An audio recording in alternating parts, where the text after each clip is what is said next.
Hola y bienvenidos a Prueba de Fuego. Hoy vamos a meternos de lleno en algo que quizás no siempre se ve, ¿no? Detrás de las sirenas, detrás de la urgencia. Queremos hablar de la estructura, del método, de cómo los equipos de emergencia, como los bomberos, cómo enfrentan el caos. Tenemos un material muy interesante que detalla justamente eso, cómo planifican y actúan paso a paso según el tipo de siniestro. La idea es entender qué son estas famosas operaciones tácticas, porque son tan importantes cuando cada segundo vale oro, digamos. Queremos como descifrar esa lógica interna que guía la respuesta en momentos críticos. Y para desmenuzar todo esto, bueno, contamos con una perspectiva experta que nos va a ayudar a conectar los puntos. ¿Cómo estás, Evelyn? Muy bien, lista para charlar de este tema tan interesante y fundamental. Buenísimo. Bueno, arranquemos por el principio, ¿te parece? Se habla mucho de operaciones tácticas. Suena, no sé, casi a estrategia militar, pero ¿qué significa realmente en el contexto de una emergencia común, un incendio, un accidente? Es una buena pregunta para empezar. Mira, más que militar, pénsalo como la caja de herramientas específica para actuar ahí, en el lugar. Son el conjunto de acciones concretas, el ¿qué hacemos ahora mismo? ¿Viste? Para lograr un objetivo puntual dentro del problema general. Por ejemplo, rescatar a alguien, evitar que el fuego se pase a la casa de al lado, controlar un derrame peligroso, esas cosas. Ah, claro, acciones bien específicas. Exacto. Y ahí es donde se conecta con la estrategia. La estrategia es como el plan más grande, la visión general que tiene el jefe de operaciones. Él o ella decide cuáles de esas herramientas tácticas usar, en qué orden, con qué gente, con qué equipo. Y se va adaptando a cómo cambia todo. No es pura improvisación, ¿eh? Es una respuesta pensada, dirigida. Entiendo. O sea, las operaciones tácticas son las maniobras puntuales, y la estrategia es cómo se usan esas maniobras en el conjunto de la emergencia. Lo interesante que leímos es que no es como un checklist rígido. No es que siempre hacen A, B, C. Totalmente. No siempre se usan todas las operaciones que figuran en el manual, digamos. A veces se hacen varias al mismo tiempo con distintos equipos, trabajando, y es la situación misma la que te dice cuál es la prioridad en ese momento. O sea, es flexible. Es un marco flexible, sí. Imagínate un manual con muchas jugadas posibles, pero es el partido, la emergencia en sí, la que te dice cuál usar ahora. A veces necesitas defender y atacar al mismo tiempo, por decir algo. Esa adaptabilidad, dentro de una estructura que todos conocen, es lo que permite actuar coordinados y rápido en un entorno que cambia a cada rato. Ok, me queda más claro. Profundicemos un poco entonces. El material que vimos clasifica estas operaciones según el tipo de siniestro. Empecemos por los incendios, que quizás son como los más visuales, ¿no? La lista de operaciones es larga, ¿eh? Evaluación, reconocimiento, salvamento, protección, ventilación, contención, extinción, escombramiento, revisión y recuperación. Uf, son un montón. Sí, son varias etapas y cada una tiene su función clave, pero hay una que sobresale siempre y el material lo deja clarísimo, el salvamento. Se define como la operación más importante. Tiene prioridad absoluta sobre cualquier otra cosa que no sea para ayudar a ese salvamento. O sea, primero la gente. Primero, la vida humana, sin discusión. Todo lo demás, incluso apagar el fuego, puede esperar si hay vidas en riesgo inmediato. Eso marca una jerarquía tremenda. Y me detengo en otra, la evaluación. Porque no es solo llegar y mirar qué pasa, no. Lo que leímos la describe como una valoración mental continua. Y la hacen todos los bomberos, todo el tiempo. Desde que suena la alarma en el camión, al llegar, mientras tiran las mangueras, durante el combate del fuego, hasta que se van. Es como un análisis constante y de todo el equipo sobre lo que está pasando. Esa es la base para ir decidiendo. Exactamente. Es como el motor que piensa detrás de la acción. No es una foto fija, ¿eh?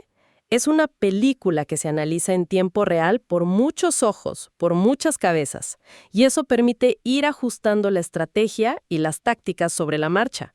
Y fíjate qué interesante también la diferencia entre contención y extinción. Ah, sí. A veces uno piensa que es lo mismo. Claro, pero tácticamente son distintas. La contención es, digamos, como ponerle un corral al fuego. Evitar que sea grande, que se vaya de donde ya está. Limitarlo. Y la extinción ya es... Bueno, liquidarlo, apagarlo del todo. Precisamente, son dos objetivos diferentes que necesitan acciones distintas. Primero te aseguras que el problema no crezca más y después lo eliminas. Tiene lógica. Y en paralelo, muchas veces pasan otras dos operaciones clave que leímos: ventilación y protección. La ventilación no es solo romper una ventana, sino más, ¿eh? Es sacar el humo y el calor de forma planificada. ¿Para qué?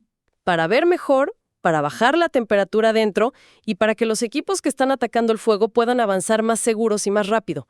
Es clave. ¿Y la protección? Eso sería como salvar los muebles, ¿no? Proteger lo que todavía no se quemó. Exacto. Resguardar las partes del edificio o los bienes que aún no fueron alcanzados por el fuego o el agua.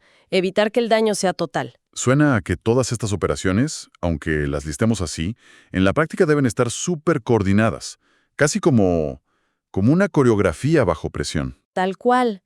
Una ventilación mal hecha te puede avivar el fuego. Destinar gente a protección significa que tenés menos gente para extinguir.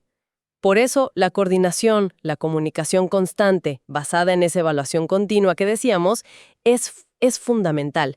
Cada equipo tiene que saber qué hace el otro. Bien, bien. Ese panorama para incendios queda bastante más claro. Ahora, ¿qué pasa con los accidentes? Cambia un poco la lista, ¿no? Tenemos evaluación, reconocimiento, planificación de prioridades, protección, rescate, socorrismo, traslado, recuperación y revisión. Veo que se repiten algunas como evaluación, reconocimiento. Sí, claro, porque la lógica de entender qué pasó, evaluación y reconocimiento, y la de cerrar todo al final, revisión, son bastante universales en emergencias, pero acá aparece una operación que es distintiva y crucial: la planificación de prioridades. A ver, ¿cómo es eso? Pensá en un accidente grave. Podés tener varias víctimas con distinta urgencia médica, quizás riesgos en la estructura del vehículo, peligro de incendio, derrame de combustible. No podés hacer todo a la vez. Claro, es el famoso triage, pero aplicado a toda la escena, no solo a las víctimas. Exactamente. Hay que decidir rápido. ¿Qué es lo más urgente? Asegurar ese auto que se puede caer, llegar a la víctima que parece más grave, controlar ese derrame. Esa decisión inicial te marca todo lo que viene después, me imagino. Totalmente. Y una vez que estableces esa prioridad, fíjate que hay una secuencia muy lógica para atender a las personas. Primero, el rescate. Sacar a la persona del peligro inmediato, ¿no?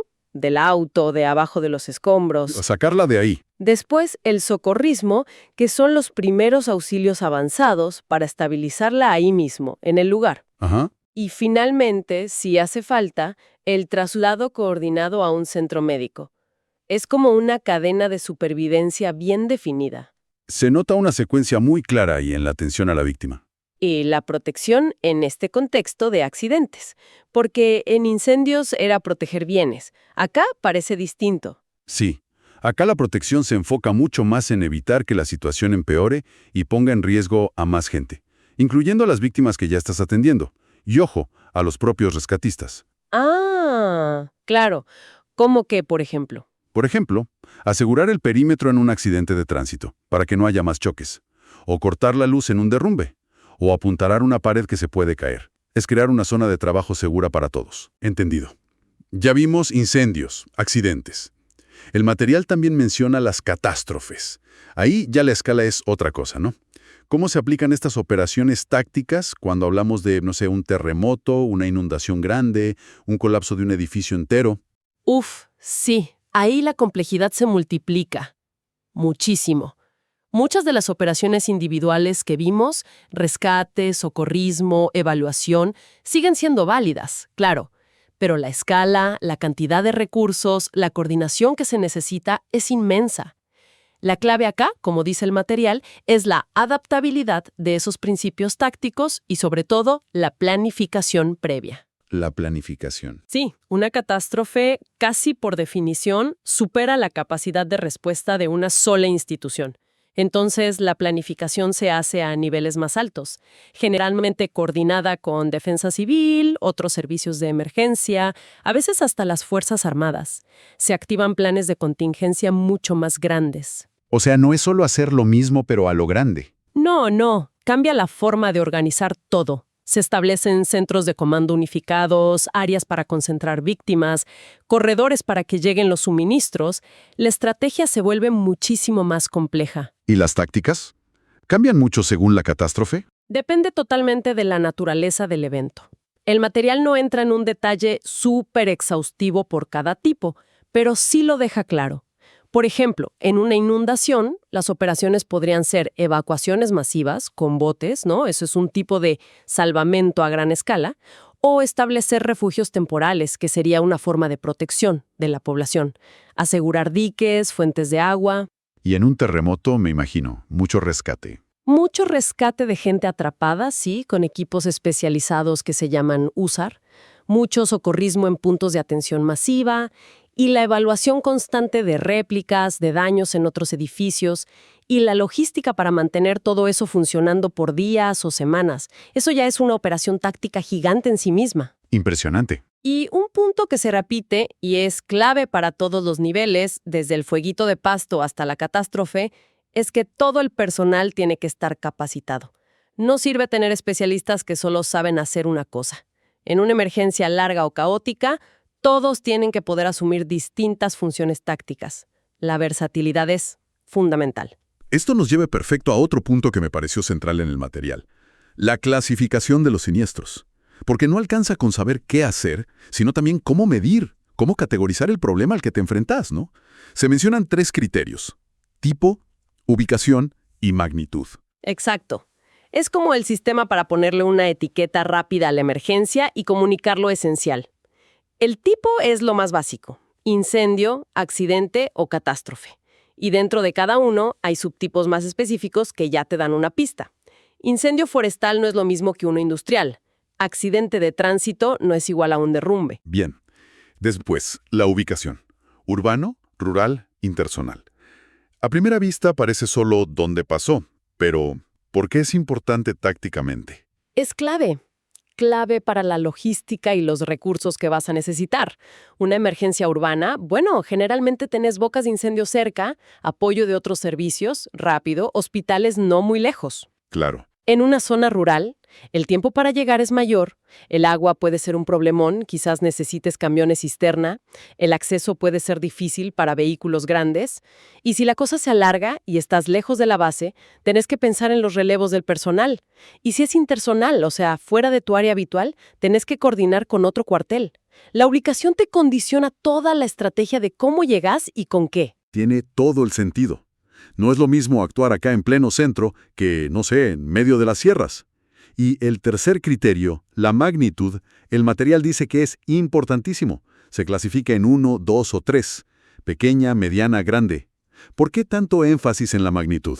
Porque la magnitud es como el termómetro que te dice cuántos recursos necesitas. Ya. Es quizá la decisión más crítica que toma el primer oficial que llega al lugar. Un fueguito de pasto chico, magnitud 1. Capaz se controla con una sola dotación, un solo camión. Ok. Pero si ese oficial evalúa que es un incendio declarado en una fábrica y lo clasifica como magnitud 2 o 3, eso dispara automáticamente el pedido de más unidades, equipos especiales, más gente. Incluso puede alertar a otros servicios como policía, ambulancias. O sea, la magnitud es el botón rojo para escalar la respuesta. Tal cual. Y equivocarte en esa evaluación inicial puede ser muy complicado. O llegas tarde con la ayuda necesaria, o al revés, movilizas un montón de recursos para algo chico y dejas descubierta otra zona. Claro, el equilibrio justo. Precisamente. Un accidente de un solo auto, magnitud 1, necesita una respuesta muy distinta a un choque en cadena con 10 autos y varias víctimas, magnitud 2, o un derrumbe grande que ya casi es una catástrofe, magnitud 3. Esta clasificación, aunque parezca simple, uno los 3, es la base para usar bien los recursos, que nunca sobran. Entonces, si juntamos todas las piezas, lo que vemos es que detrás de esa imagen del bombero, de la rescatista actuando con coraje bajo una presión terrible, hay un sistema, hay un método muy pensado. Evaluar todo el tiempo, aplicar operaciones tácticas específicas para cada tipo de siniestro, clasificarlo bien por dónde es y qué tan grande es para mandar la ayuda justa. Es como un intento de ponerle orden al caos, ¿no? Exactamente eso. Es aplicar la ciencia, la experiencia acumulada, para aumentar las chances de que las cosas salgan bien, salvar vidas, limitar daños y para reducir los riesgos. Riesgos para las víctimas y también para los propios equipos de emergencia. Entender y dominar estas operaciones y clasificaciones no es papeleo, ¿eh? Es la base de ser profesional y ser efectivo.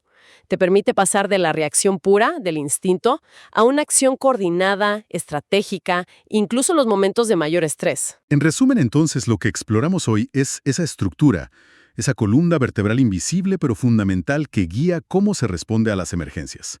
Desde esa evaluación continua, que es casi una forma de pensar, pasando por la prioridad absoluta del salvamento, esa diferencia clave entre contención y extinción, la adaptación de las tácticas e incendios, accidentes y catástrofes, y esa clasificación vital por tipo, ubicación y magnitud.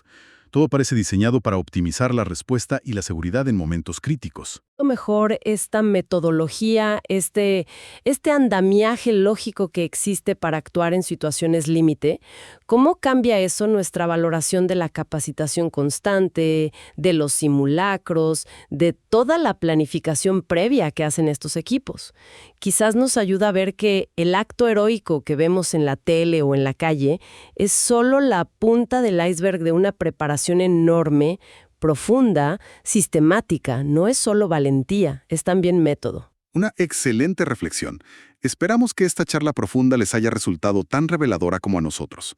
Recuerden que si les gustó, si les sirvió, dejarnos un like es un gesto súper valioso que nos ayuda un montón a seguir haciendo esto. Te esperamos en nuestro próximo A Prueba de Fuego. ¡Hasta pronto!